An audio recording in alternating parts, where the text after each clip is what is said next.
Главе Коми Владимиру Уйбо удалось добиться выделения средств на развитие городов арктической зоны. Регион получил из федерального бюджета 772 миллиона 300 тысяч рублей. Деньги пошли на улучшение инфраструктуры арктических муниципалитетов, в числе которых и Инта. В Приполярье обновился пассажирский транспортный парк. В марте этого года наш город получил 5 новых автобусов. Новые автобусы вышли на линию в ноябре. Длительное время понадобилось на их оформление и доукомплектовку необходимым оборудованием, установка тахографа, системы ГЛОНАСС и видеонаблюдения. Новые автобусы вышли на маршрут. 2 автобуса на маршруте на Верхнюю Инту, на станцию, где у нас как раз были жалобы на то, что старые автобусы были холодные. И 3 автобуса на маршрут на 15-ю, на поселок Южный.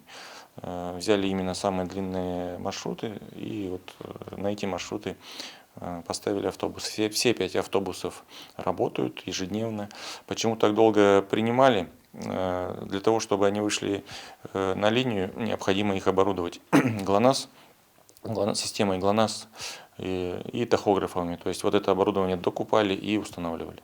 Поэтому вот произошла небольшая задержка. Система ГЛОНАСС с определенными условиями, в определенных условиях на сегодня сбой в работе был.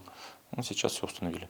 Сейчас пассажирский транспорт ходит по зимнему расписанию, с которым можно ознакомиться в группе администрации Инты ВКонтакте и на официальном сайте муниципалитета. Маршрут номер 3 и 101 – одни из самых востребованных у интинцев. Именно поэтому было решено усилить их новыми машинами. Пассажиры сразу отметили обновленные автобусы. Новый, хороший, теплый. Что еще сказать? Часто пользуетесь общественным транспортом? Не часто, совсем редко. Хороший автобус. 101, кстати, я на 101. Хороший, теплый, что еще сказать. А вы часто пользуетесь общественным транспортом? Ну, в неделю раз, два-три раза.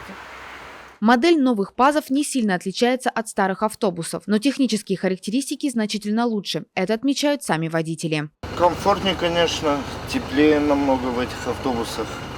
Ну и на дороге они чувствуют себя поувереннее. В автобусе 24 посадочных места. Новые машины выглядят красиво. Все сиденья целые, в салоне комфортная температура. О замене старых ПАЗов пассажиры просили давно. Говорили уже давно, жаловались на то, что холодные автобусы. Ну и все, мне кажется, ждали.